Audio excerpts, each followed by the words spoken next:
Review. So just to give you an overview, we're going to walk through, talk a little bit about the market. Market's changing. The last 5 years have been a huge seller's market, meaning they've had more of the negotiating power. It's turning more into a buyer's market where we're able to start getting some of the pricing and probably some contingencies that are a little bit better for the buyer than what we had been over the last 5 years or so. We lost one of our screens. I don't know why I went to Cisco, but on this screen, Tammy's going to talk a little bit about getting pre-approved. So different lenders that you should be checking with, how you go through the pre-approval process to make sure that you're ready. We're still seeing a lot of sellers that are going to require to have a pre-approval letter before you can go in and view the home. So it's always a good first step. Plus you also know at that point exactly what you can afford and what you want to afford, because sometimes those are two different things. Finding the right home, we're going to talk about some of the search strategies, how we're going to set that up, how we can make sure that you're seeing everything out there. There's just a ton of different ways to go out and look by yourself as well. So a lot of our clients are out there searching anyway because they're looking for a house, but we're going to be able to set you up on stuff that's going to get you directly into our MLS so that you see things as soon as they go on the market. I'll talk a little bit about what we do when we start to make an offer, some of the things that go into that. So as a buyer, what you're going to see during that process and some of the things you want to think about and the decisions you're going to make. We'll talk about home inspections and appraisals. Those are ways to make sure that you're getting the house that you think you're getting and make sure that it's worth the money that you're going to pay for it and what you're going to get a mortgage for. Then we'll go into closing the deal. Okay, we'll talk about that, what we're going to do to wrap everything up, how you get through closing, and how you actually get the house. As you've got questions, whether it's in chat or whether it's you guys here, feel free to interrupt. Just ask us questions. If something comes up, you don't have to wait. But we'll also have a Q&A session at the end. So I'm going to turn it over to Tammy. She's going to talk about the market a little bit. Okay. I'll get on the way. So understanding the market is definitely a big thing. Last year and probably the last almost 10 years, it's been an absolute seller market every day of the week. Things have changed a little bit. Come this early spring of this year, for whatever reason, the switch was flipped and things really, really changed. So with that being said, we're still in a deficit of inventory. So anytime in the Columbus, Central Ohio area, the amount of sellers versus the amount of buyers, so there's enough homes for sale and there's enough buyers out there that will buy the homes. To have a balanced market, we need about 13,000 homes. The last, again, foreseeable 5 to 10 years, we have had approximately like 2,000 up to maybe 3,000 homes anytime on the market for sale. Now, as of this morning, we have 5,431 homes that are for sale. So it's a huge increase if you look at it that way, but we're still not to that level where it would be an absolute balanced market. But there are 1,000 more homes on the market today than there were this time last year. So there's a little more breathing room for buyers, in my opinion, because of that. So sometimes where a house in Hilliard would be listed and literally would be in contract within a couple of hours. We're not quite seeing that right now, which is really good for buyers. It allows you we're seeing a lot of price reductions, because what's happening is sellers are still seeing, hey, my neighbor's house sold last year for X amount of dollars. This year, yes, question? Right off the bat. Uh-huh. Just put it out there because it's probably gonna set the tone of if I'm not in the market yet, but I would like to be maybe next year. Sure. How is the upcoming going on with the tariffs? Mm-hmm. How's that going to affect whether not just the market but building a house, supplies, material, stuff like that, which all plays a role in that experience? How, as a home buyer, how should I look at that? How should I include that into my? So are you thinking of doing a new build? Probably a new build, but even I'm just with the existing houses that are out there. How will the tariffs play a role with that? And I think that's some of the buyer hesitation right now is there is a lot of unknowns. We don't have a crystal ball, so we can't say, what our interest rates are going to be in, next month when the Fed meets versus, next February when the Fed meets. We really don't know that, or how all that plays into it. So I think a lot of that has caused some of the buyers' hesitation. That's my biggest fear. It's very with the uncertainty of the market or interest rates and everything like that, we don't know right now. Even with outstanding credit, I mean, you're still looking at like 6%, 7% for the market. So I'm just kind of concerned with that, with just everything that's going on. I just bought a new car, Yeah. which, you know, I thought I got a pretty good deal, but I'm looking at this house, I'm looking at 3 bedroom, $350,000, $400,000. And at 6-7%, I mean, you're talking about $2,500 probably a month or more. You know, so I mean, that's just one of the few. Just with the uncertainty of the market, with everything that's going on, I just kind of like how is the market going to be affected by the tariffs and everything? Sure. Tariffs probably won't significantly affect the existing home market because they're already built. It could have an effect based on what new home prices are, and there's some overlap between existing homes and new homes. Canada does supply a lot of our lumber at this point. There's talk about reshoring that into the United States, so we may see some of that. What the temporary market conditions might be, I would expect it to go up a little bit, just because the tariffs are going to be in place. And like most industries, I think our right answer is, I don't know. It's going to have some effect. That's scary. Yeah, That's not really sure. Interest rate wise, we're probably going to be in a 6% to 7% environment for the foreseeable future. No matter how great no matter how good your credit is. And 800 point credit score, 6-7%. Yep. Credit still does help you. One of the things that we're doing right now too, to help to combat that issue with the interest rates, is a lot of lenders are doing what's called a 2-to-1 buy down. They think, again, no one has a crystal ball, but they think there will be a tick down in the interest rates. However, to try to help ease that pain, whether it's a new build or with existing homes, what some people are doing is they're going to their lender and we're requesting what's called closing cost assistance from the seller to help pay some of your closing costs. Because you'll have closing costs, the seller has closing costs. But one of the things that we can do, and I just was successful in doing this literally as we were driving here, I was negotiating off for one of my clients, is we're getting the price of the house at a lower price in many instances, which helps. And then we're also getting that closing cost assistance. And if you use some of that money or all of that money that we can get the sellers to cover for you, you can actually buy down that interest rate, which will help you significantly. So that's a tactic that we're doing to help our clients right now. And then if interest rates do end up dropping, a lot of our lenders are offering a free, where you basically just refinance your home, because they know that's a reluctancy of a lot of people into getting into their initial home. So that's something that some of our lenders are doing as well. Does that help answer your question? It does. Okay, all right. And then as far as new builds, same thing. A lot of the new builds reps are also offering that buy down rate. So they're having a lot of success with that with a new build. Because sometimes you might be pre-approved for a certain amount, but you're really wanting to focus on that monthly house payment. So that's where with these new builds, when they can get you in at a lower interest rate, it can really make the difference. Sometimes I've had clients where we've had them discuss, I'm pre-approved for $400,000, but then when you look at what that cost is, that monthly cost, sometimes you can get up to about $80,000 more home for the same price, or you could get a home for a lot less on that monthly payment. So again, understanding the market. Buyer versus seller, like I said, we're not in a buyer's market crazy, but we are much more so in a buyer's market than what we have. Basically the thought process is now is, if the home comes on the market and it's set for a couple of weeks, that is exactly what happened to the clients that I just spoke of that we're negotiating with this morning. This house was listed for $339,000. The sellers have to sell. It was an estate sale, so their parents passed away, so they're needing to sell the home. The home's price was lowered to $329,000.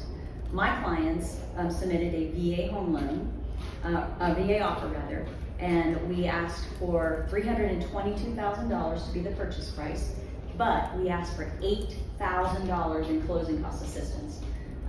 A year ago, they would have laughed at our offer and it would have went to the bottom of the stack because they would have had multiple offers. Today, that agent's calling me saying, okay, we're talking it over, and so they actually agreed to our terms. So we're getting a veteran in his first home for much less than what it was listed for. They're getting everything paid for the closing costs. So literally they're going to walk to closing, and they may even get a check back at closing. So those are things that are so very important for our buyers right now. So getting pre-approved. A lot of times people are a little reluctant to do that because they don't want it to hit their credit score. However, there are, and this was one of the questions that we had mentioned beforehand, there are some options to speak to lenders without getting a hard hit on your credit. But the nice thing about getting pre-approved is once you're pre-approved, there's a difference between pre-qualification and pre-approved. And that's on the next slide. So to get pre-qualified for a loan, then you call the lenders and they'll take some information about your job, your debt to income, things like that, without actually pulling your credit. That's a pre-qualification letter. It's not as bulletproof as a pre-approval. Your pre-approval letter says, hey, I've already checked their credit score, their debt to assets, so on and so forth. Here is a solid letter that says, we're good to go with this buyer. So that's the difference in pre-qualification versus pre-approval letter. If you are worried that, because you want to shop around, obviously you should, with lenders to find out, the first question you should ask this lender is, what is your loan origination fee? Those vary, and Tim and I work with a lot of the big banks, a lot of the big lenders, and I guess and I don't want to throw names out there because I work with all of them, but if they advertise on the Super Bowl, if you click on anything online in Zillow and you see their name up there, that's a lot of money in advertising and you pay for that. So what we do is we work with a lot of local lenders that do an excellent job, don't have these exorbitant fees for you, our clients, and also we'll get the job done. If it's Sunday night and we are trying to submit an offer but we need to get a pre-approval letter, we want somebody that we have their cell phone number, that they will call us back, that they say, Tim and Tammy, we work the same hours as you. That's who you want on your side. Sometimes the big lenders, you can't get a hold of them unless it's Monday through Friday, before 5 o'clock. So that's very difficult. So I have a checklist that I'm also happy to email out to you all that basically you can kind of, as you call lenders, and you can ask them these sorts of questions and get a feel for who you're comfortable working with. This, again, like I said, is the biggest decision that you make. So being comfortable with your realtor as well as your lender is really, really very important. Any questions on the pre-approval letter or the steps? Documents that you need, it's kind of like if any of you guys were in the military or you obviously work for a government organization, sometimes they ask for stuff, they ask for it again, they ask for it one more time. It's just like in the military, keep giving it to them. So they'll ask for your bank statements, your W-2s, your information on if you pay child support or if you have a car loan, things like that. It's the underwriters that are requiring that. So that just kind of getting all that information to them, especially once we're in contract, just kind of helps to get us through the process quicker so that we can get you your keys. So finding the right home. What we like to do is have a consultation with our clients, find out what are your needs and what are your wants. It's very important to focus on those needs because that is what we have to have. We have a new baby on the way or whatever the situation might be. We need a 3-bedroom, okay? And then location. Sometimes school districts is your main priority. So let's find something that's in your price point that meets all of your needs. And then wants is something that is a nicety to have. Above all, we always want to make sure that you're comfortable with the payment. Again, this is something we don't want to make you house poor. And we're not in it to just get a sale. We want to make lifelong happy clients when we are helping people find homes. So that's the biggest thing. I always say you can change lots of things about your house, but you can't change where it's at. So we want to make sure that we are in the right school district for you and that we have those needs. Again, once granite countertops, things like that. That is always something that maybe you could do in the future. If we can get you in that house for the price point that you're comfortable with, the needs is really what we want to focus on. Exploring neighborhoods, I always say, check out the neighborhood at all times of the days. You want to see what is it like in the mornings, what is it like on the weekends, is there no parking, things like that, when everybody's home. So sometimes it's good to just drive around the neighborhoods when you're like you're not even thinking about this till next year, but you might have a certain area in mind, and just do a little checking it out. You see all these beautiful pictures that the real estate agents put out, but what they don't show you is what's right next door to it or what's behind it. So things like that are always good to attend, as well as open houses. Once you're working with a realtor, you can absolutely still go to open houses. Again, you might just kind of be wanting to check out a neighborhood. You're up. So as you're looking at houses, you're finally gonna come to the ones that you really like. You're gonna see it's, oh, we're gonna put this here, this is what we're gonna do with this room. We're gonna wanna put in an offer. As we're looking at houses, we'll be able to talk to you as well about what the price is that they're asking for it, whether that price is sustainable or supportable. So we've got several tools that we can use, RPR, using different comps, to let you know what we believe a good price for that house would be. Our job in that, and our role, is to give you the advice, give you our best guess of what this probably is worth. And then it's up to you to make that decision. So if you say, no, I really, really want this house and we're gonna offer even more than asking price, which people do, you can. If you wanna say, no, I wanna ask for $20,000 less than that for the price, that's your job. We're just your agents.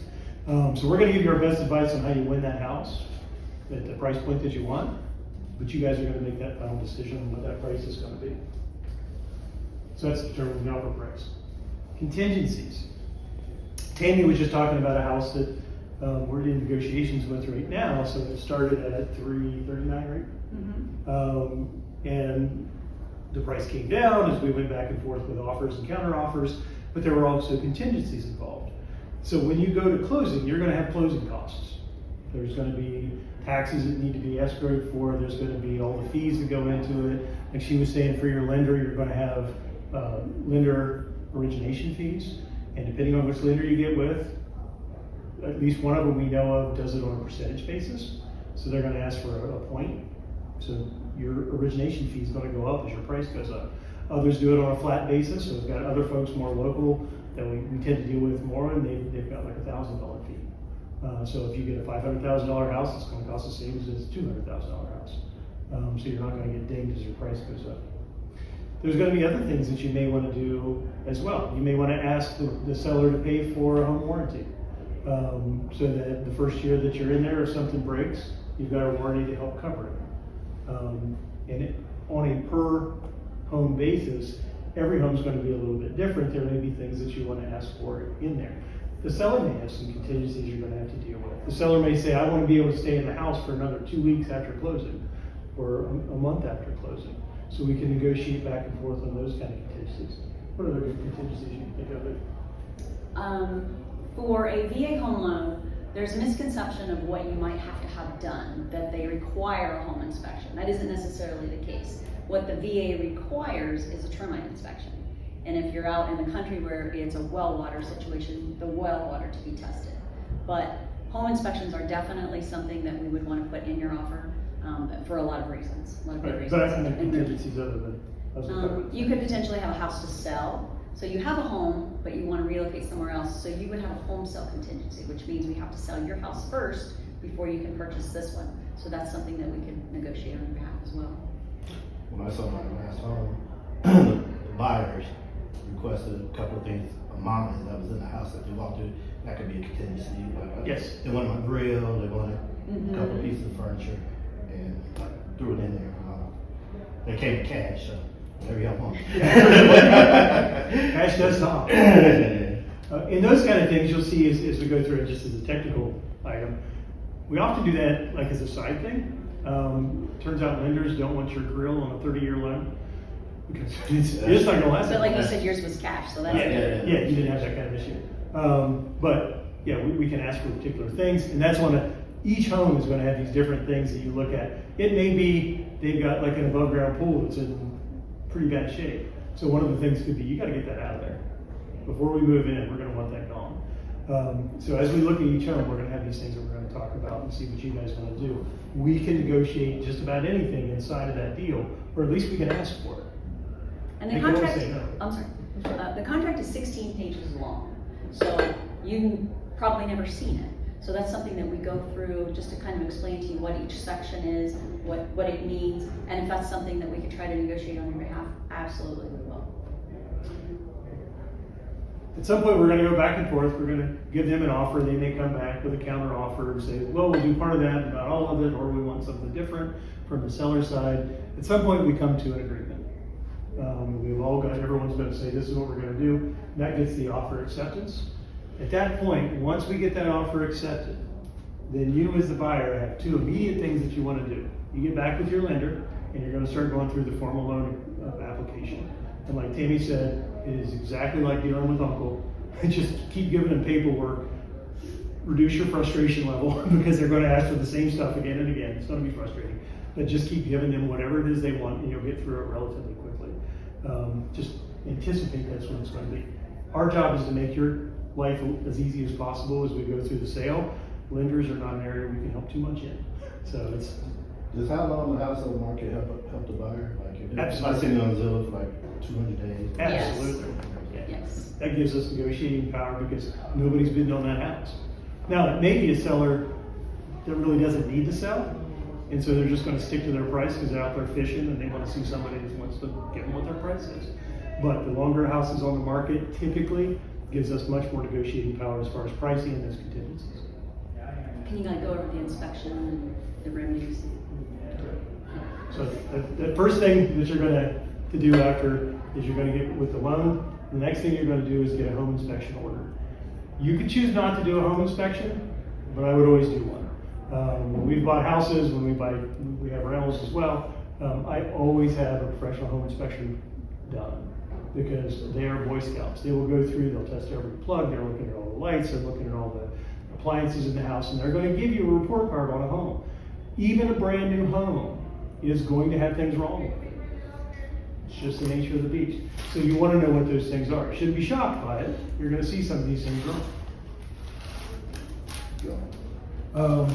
So as they go through and do the inspection, we're going to get that report back, and it's going to say, well, this doesn't have a GFCI on it, and that electrical outlet really isn't set up right, and the plumbing leaks in the bathroom.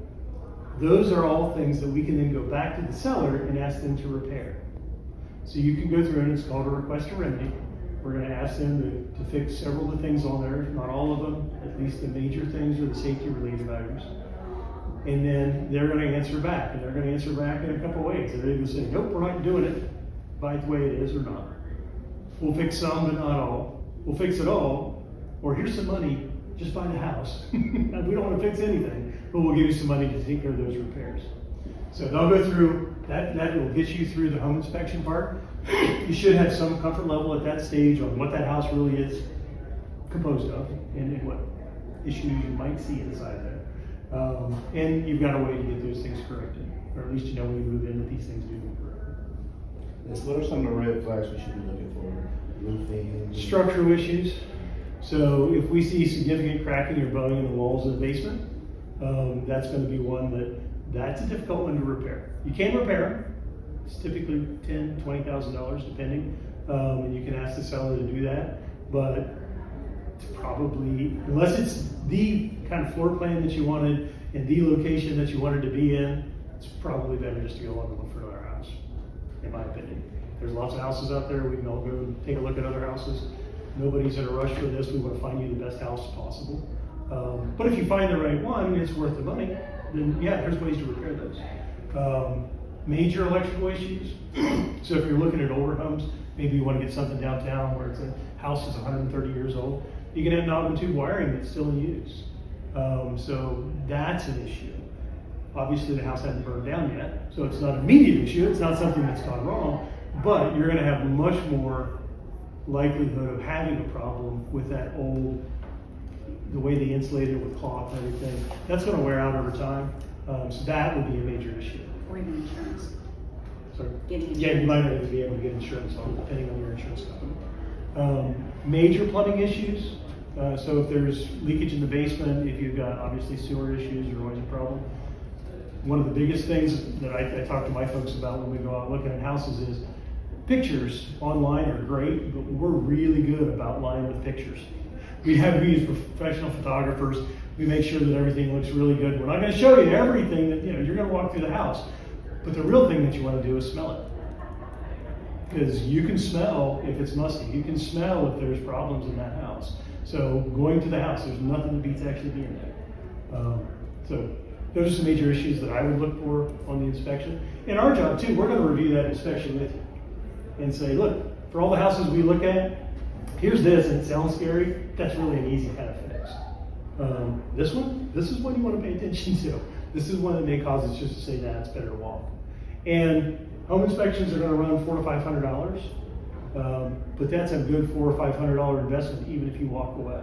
So if you find something that's got a major structural issue, or the roof looks like it's not gonna last for very long, you're talking about $10,000, $20,000 of fixes that you may end up having to do over time. That $400 or $500 is a cheap way to walk away from a bad deal.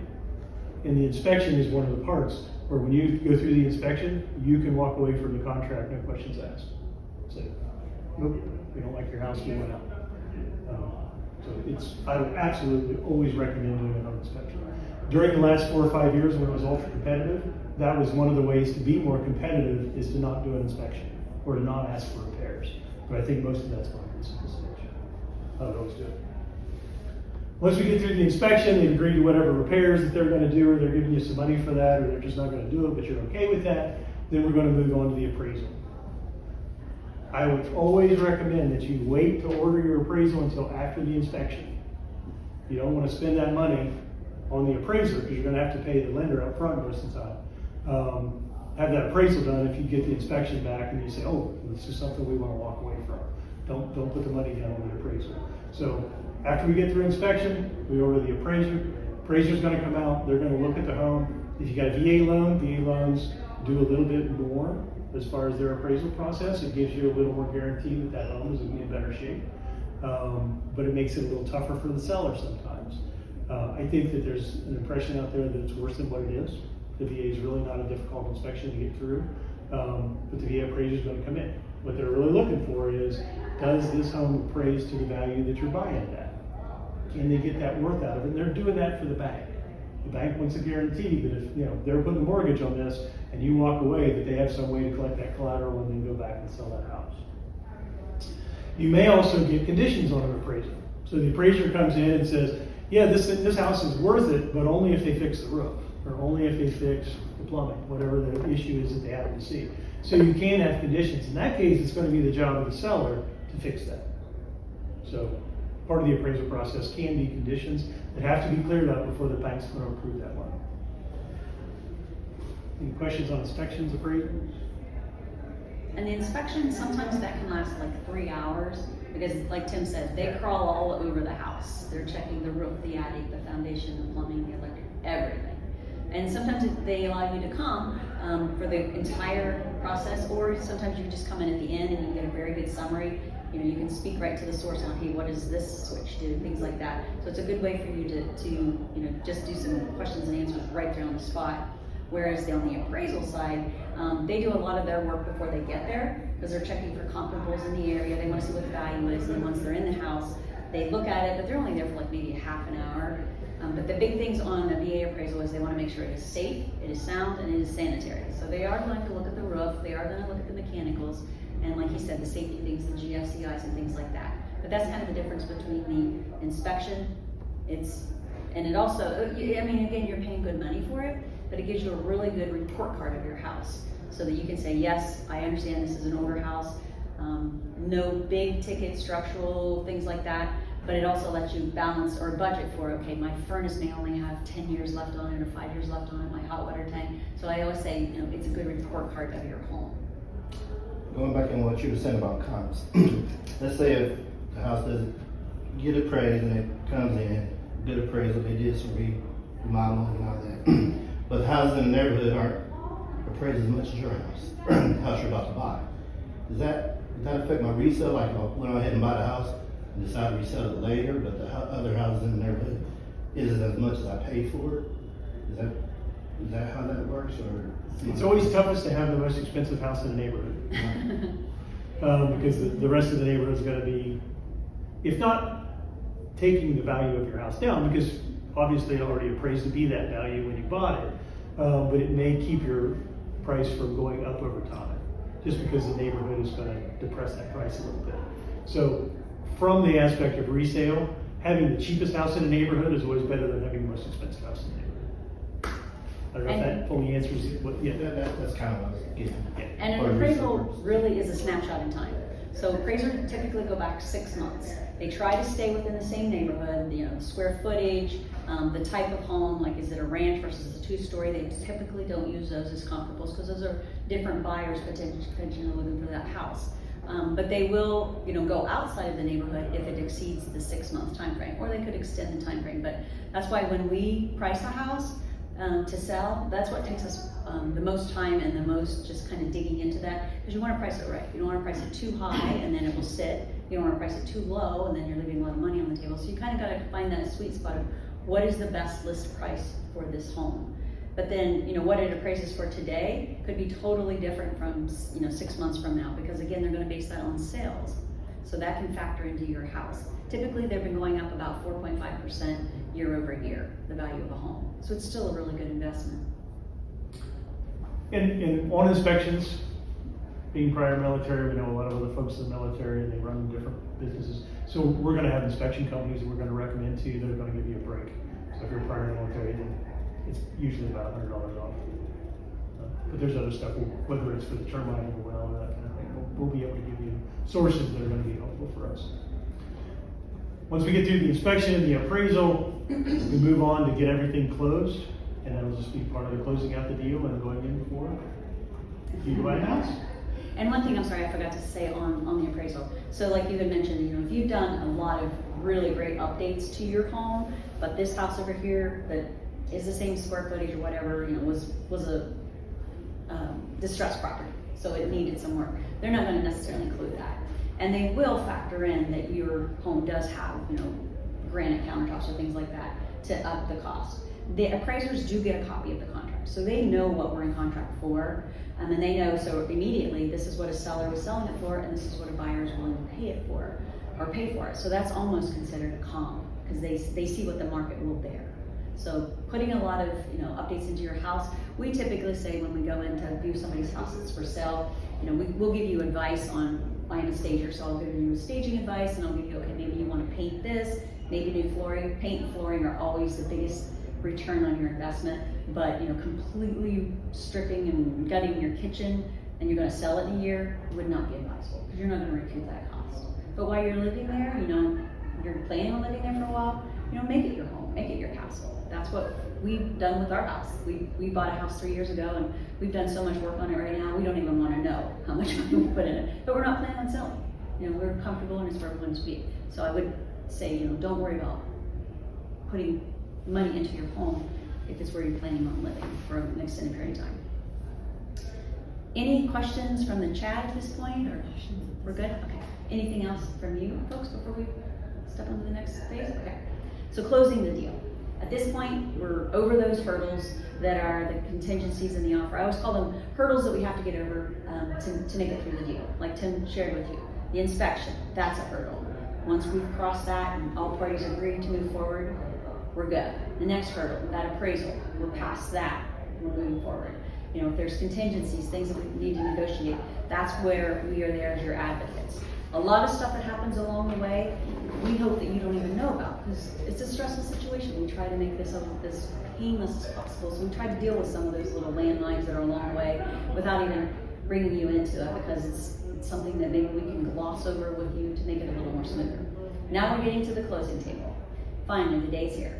So 3 days prior to our closing, you get issued what's called your closing disclosure. The banks are required to give you a 3-day notice. That's why I say 3 days. It will come down and it will show you everything that's in the contract. What is the list price? What are we getting for you as far as closing costs? Is the home warranty on there? And then how do realtors get paid? So the way the realtors get paid, we work for you as when we're representing you as a buyer's agent. That's what we are. We are your agent. And then the person that listed the house, they have a listing agent. So the two agents, their brokerages get paid. So the sellers, we put this in our contract as to what we are requesting the seller to pay on our behalf. There was a change that had happened a couple of years ago in the real estate market. So now we are actually putting it into the contract. So we put in the contract what we're requesting the seller to pay on our behalf to represent you. At the end of the day, the seller is paying it off of his bottom line, but you guys are actually paying it because you're the ones getting the mortgage. But we had it come out of the seller's proceeds. So that's all outlined on the paper.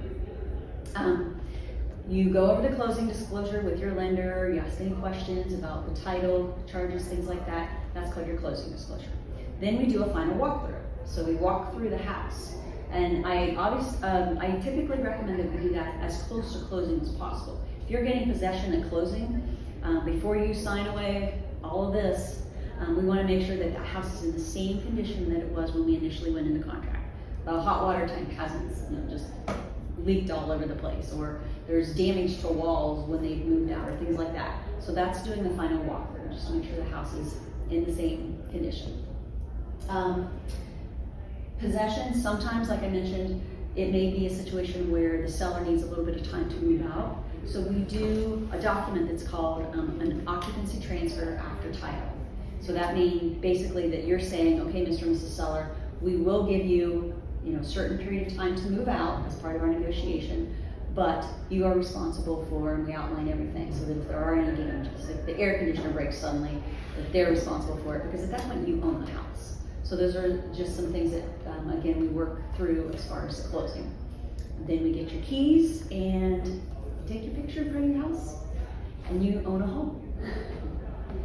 We did have a couple of questions that were posed beforehand, so I wanted to just address those real quick. One of them was, can you use a VA loan to build a home? Kind of like what you were talking about. Yes, you can. And if you're building it in a subdivision with one of the builders, MI, DR Gordon, whatever the situation might be, I deal with those a lot. And they do allow realtors to represent you, which means we can go in and review the contract for you. Everything that we're talking about here, we can do with you on a new build. We can also advise you if it's still being built on, hey, maybe you don't want to spend this, if you're only thinking you're going to be here for 5 years, again, to recoup that cost. With realtors, they work with us. We just have to do what's called the initial meeting. So essentially, like, we register you. So if it's something that you're wanting to work with a realtor, definitely talk to your realtor before you contact a home builder so that they can get you registered. That's just kind of the business practice of working with new builds. If you're doing a custom build, say you want to build on 5 acres somewhere, it's a little more tricky with the VA loan because first of all, you've got to find your land, you have to buy your land, and then you have to do what's called a VA construction loan. So it is absolutely doable to use your VA loan to do that, but not all lenders will do that product. So it gets a little tricky, but we have, because we've been doing this, Tim and I have been doing this for over 10 years at this point, and we've got a lot of connections with people that service our veterans, because probably half of our clients are veterans or active duty military. So that is definitely something that you can utilize as far as your VA home loan. The next question was, can you shop for mortgage providers without running your credit? We kind of talked about that a little bit as far as the pre-qualifications versus pre-approval. And there are ways to do that. A lot of times lenders don't want to do that because they are reluctant to say, here's your pre-qualification letter without doing that because their name is on that. So they want to make sure that when we submit that, we are saying that when we're submitting an offer, that we are showing that you're truly qualified, but you certainly can do that. And like I mentioned, I will share a checklist with you where you can kind of just call lenders and just ask them certain questions. And there is a timeline. So when you're mortgage shopping and you're calling, ABC Mortgage and 123 Mortgage, and they are running your credit to do that so that they have an absolute accurate value of where your credit score is. The credit companies know you're shopping. So it's not like you're going into a jewelry store and buying a ring, or you're going over here to a car shop. They know it's a mortgage provider. So as long as you do that within a certain time frame, they know that you're shopping. And it varies, I think it's around, you've got like 2 to 3 weeks if it's all the same time frame, that it's not a hard hit. So does that make sense? So those are the 2 questions that were provided. So if there are any other questions or something you guys may think of it afterwards, you have our cards, so please feel free to reach out to us. Again, we are strictly here as advisors and your representatives. You really want somebody to advocate on your behalf when you're doing this. Again, like I said, the contracts are 16 pages long, so. How long is the pre-approval letter good for? Let's say if you get pre-approved, but you're still looking, you haven't found nothing. How long is that? The lenders will put a timeline on it. It could be 6 months or it could be 2 to 3 months. And the reason they do that is they want to make sure that 6 months from now you're still in the same job. So they'll put an expiration date on it, but really they'll just say, okay, we'll just check everything again and issue you a new letter. So it's not like you're starting the process from scratch. They just will ask you a few questions to make sure nothing has changed in your There's history. gonna be another hit on your credit report. I don't think so, but I don't want to tell you that and be wrong. So again, the little lender checklist kind of will go over that. But the ones that I've talked with recently, that's kind of how they explained it to me and their reasoning behind it. Again, they just want to make sure you haven't went out and bought a brand new car or something like that. You would need to tell them so that there's no surprises. And you don't want those surprises because that's the last thing we want to do is go into contract on your house. You pay for your inspection, and then we realize, oh, and I've had this happen before. One of my clients, like very down to the end, because that's the thing that lenders will tell you too, is don't make any major purchases during this process. Well, he wanted to surprise his girlfriend with an engagement ring when they were closing on their house. So they do run your credit once again, like right before closing, and then that popped up. So then he had to explain to his girlfriend, because she's like, what do you mean our credit score changed? Well, that was kind of like the surprise. So again, thank you guys for having us. We're happy to be here, and again, to answer any questions that you might have.